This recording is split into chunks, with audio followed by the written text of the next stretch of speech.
वक्फ संशोधन विधेयक अब कानून बनने से मात्र एक कदम दूर है। लोकसभा और राज्यसभा से विधेयक पारित होने के बाद जैसे ही राष्ट्रपति मुर्मू इस विधेयक पर हस्ताक्षर करेगी, ये विधेयक कानून बन जाएगा। एक तरफ सत्ताधारी बीजेपी इस विधेयक को पास करवाकर अपनी पीठ ठोक रही है, वहीं बीजेपी की अगुवाई वाली एनडीए की कुछ पार्टियों के भीतर दरार पड़ने की स्थिति आ गई है। बिल के दोनों सदनों से पास होने के बाद सबसे बड़ा विरोध जेडीयू में दिखाई दे रहा है। यहाँ पार्टी के 5 नेताओं ने इस्तीफा देने का ऐलान कर दिया है। बिहार विधानसभा चुनाव के मुहाने पर खड़ा है। ऐसे में जेडीयू के लिए वक्फ बिल का विरोध पार्टी पर भारी पड़ता दिखाई दे रहा है। खासकर सेक्युलर छवि की राजनीति करने वाली जेडीयू अब कटघरे में खड़ी दिखाई दे रही है।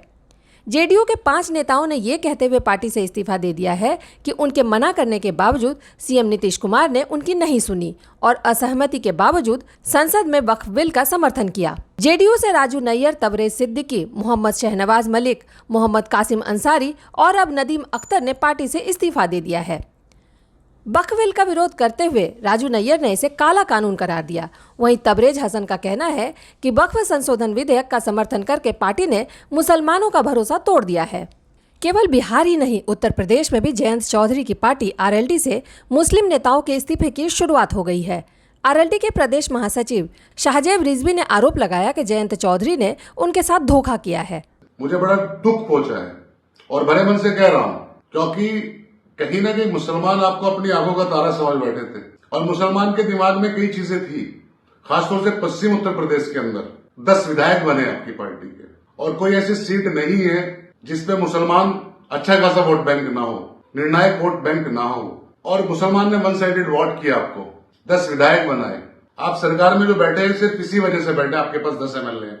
लेकिन आपने जो फैसला लिया है, आज मुसलमान बहुत आहत है आपके इस फैसले से। तो ये बात हुई उत्तर भारत की, लेकिन दक्षिण भारत में भी इस बिल के विरोध में आवाजें बुलंद हो रही हैं। तमिल फिल्मों के सुपरस्टार विजय थलपति ने इस बिल के विरोध में मोर्चा खोल दिया है और ऐलान किया है कि वो भाजपा के खिलाफ तमिलनाडु की सड़कों पर उतरेंगे।